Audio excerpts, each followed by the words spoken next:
What is going on, YouTube?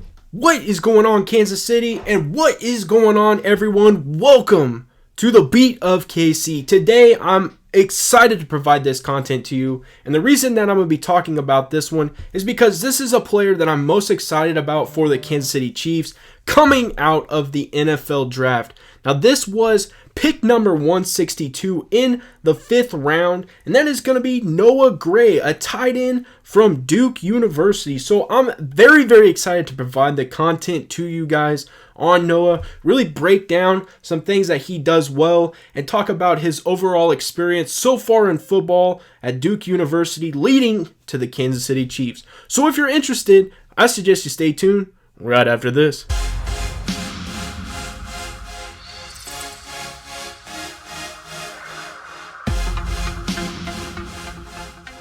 We start talking about Noah Gray, the tight end from Duke University. I like to ask that you guys smash this subscribe button and smash that like button to help get this YouTube channel out to Kansas City, out to the YouTube universe, and start spreading the wealth of what's going on here. So please smash that subscribe button, smash that like button, and now it's time to get into the video. Let's go. Noah Gray, like I said, was drafted in the 5th round. He is a tight end, and I really look forward to the opportunity that he has to provide a lot of positivity to this Kansas City football team, plus the offensive side of the football, and even special teams. I really think that was a big piece that I drew from hearing him talk, was that, he played a lot of special teams. He expects to play special teams, so I do look forward to that. So what I'm going to do first is talk about his career at Duke University, really provide you what he was able to accomplish, and kind of give you the bio of the Duke aspect. So here we go. He said he missed only one game during the tenure. That was 48 career games with 21 starts, and had 105 receptions for 948 yards and 8 touchdowns. It sounds like he averaged 9.03 yards. In 2019, he was second team All-American pick by the Walter Camp Football Foundation, 2019 second team All-ACC choice, two-time academic All-ACC selection. You do like to see academics being a hand in this, obviously. He represented Duke at the 2021 Reese's Senior Bowl. I think that was a major piece as well, and really kind of exposed him a little bit more at the Senior Bowl. He owned 26 games with 2+ receptions, including a career-high 7 catches at Wake Forest in 2019. He caught 4+ passes in 12 contests, reached 20+ receiving yards in 21 games with a career-high 76 yards coming at Wake Forest in 2019. Sounds like he ran up on Wake Forest. Broke Duke's all-time career reception mark by a tight end in 2020. Finished 4th in the program history for most career touchdown receptions by a tight end. Concluded career having caught 1+ reception in 26 consecutive games, and he played 1,890 career snaps. So you like to see that because he is on the field contributing and doing some amazing things from the tight end position. Before I break down exactly how the NFL viewed Noah Gray going into the draft, I'm going to talk about an article Charles Goldman wrote, and I think this really sums up a little bit of what we can expect from Noah Gray. I do feel we may see a little bit more, but this is definitely a good write-up. So here we go. Gray figures to be a matchup player on offense in Kansas City. He's a solid athlete with some wiggle and route running ability like Travis Kelce, so a good comparison right there.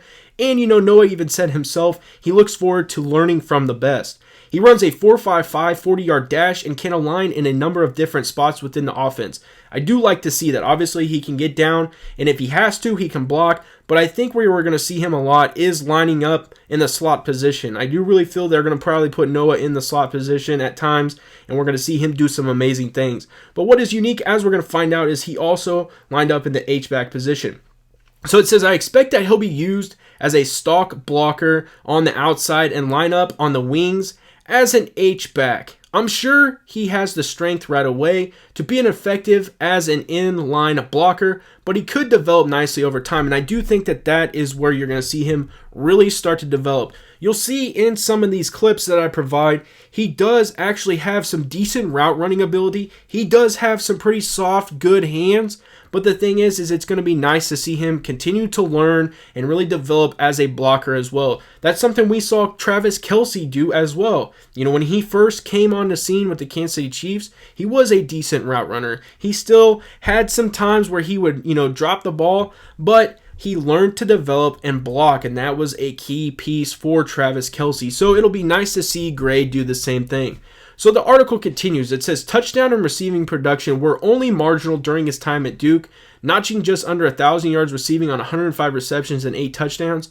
He only had one season with over 29 receptions, and that was in 2019 when he caught 51 passes on the year.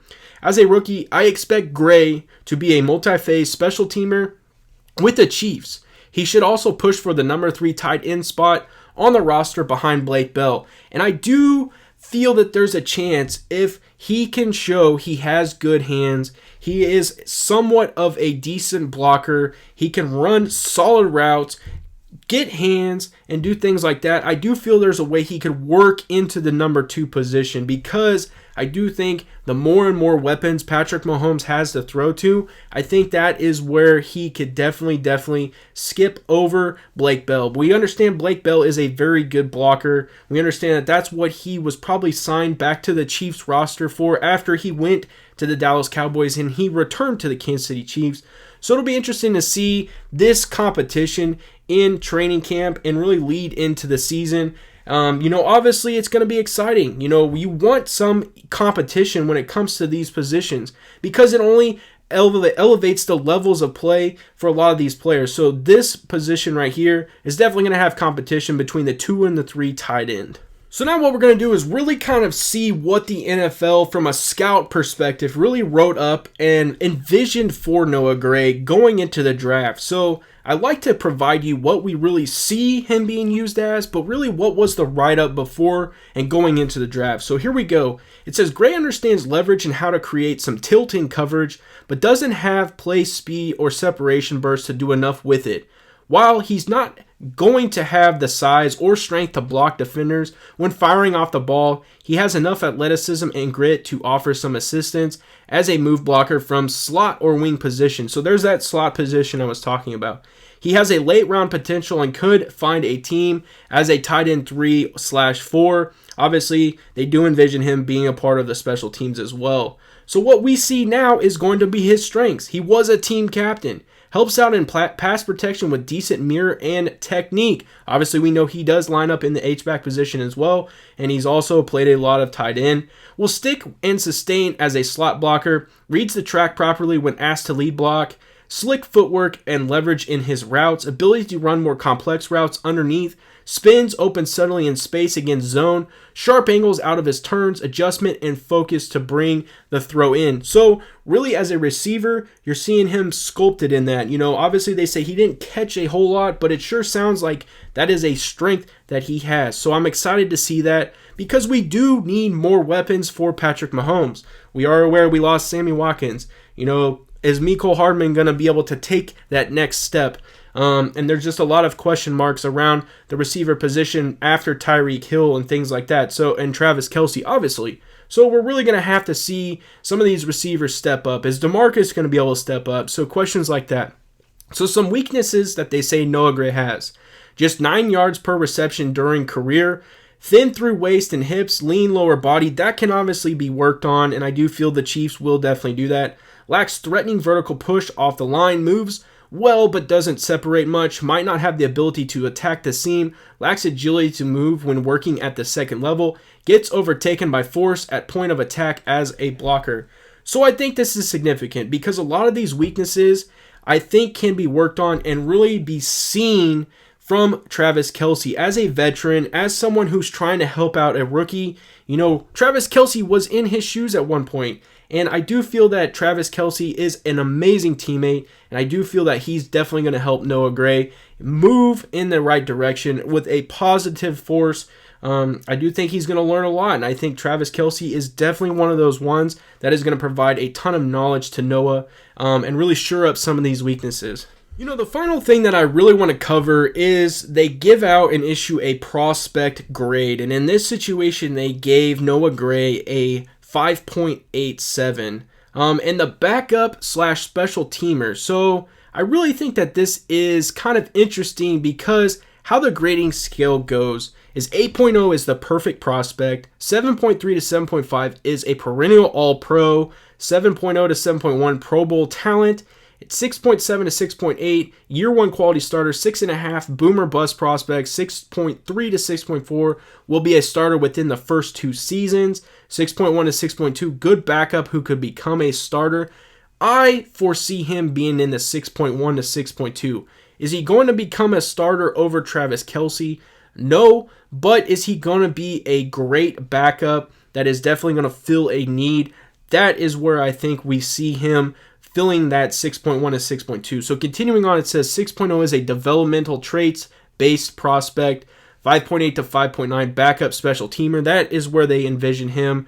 5.5 to 5.6 chance of making the roster at a practice squad, and the rest is just not good, so we're not going to finish off. But I do feel that Noah Gray has a chance to be a very good backup and potentially a starter one day down the road for this team if he continues to progress and develop as a tight end / receiver. I appreciate you swinging by and checking out this video on Noah Gray. I can assure you that this will not be the last video on Noah because we will see him develop through the season. We'll talk about him more in training camp because he was one of our draft picks here in Kansas City, so I'm excited to talk about him more. Plus, I kind of have a connection to tight ends. I really like to see them play. I enjoy the aspect of being able to block and really, push somebody back, but also run out and just have good skills at catching the football, running good routes. It's just awesome to see. So I can assure you we will be talking about Noah Gray again. I do want to thank you for coming by and checking out this video for sure on Noah Gray. And I want to thank you for coming by the Beat of KC. As always, have a good day.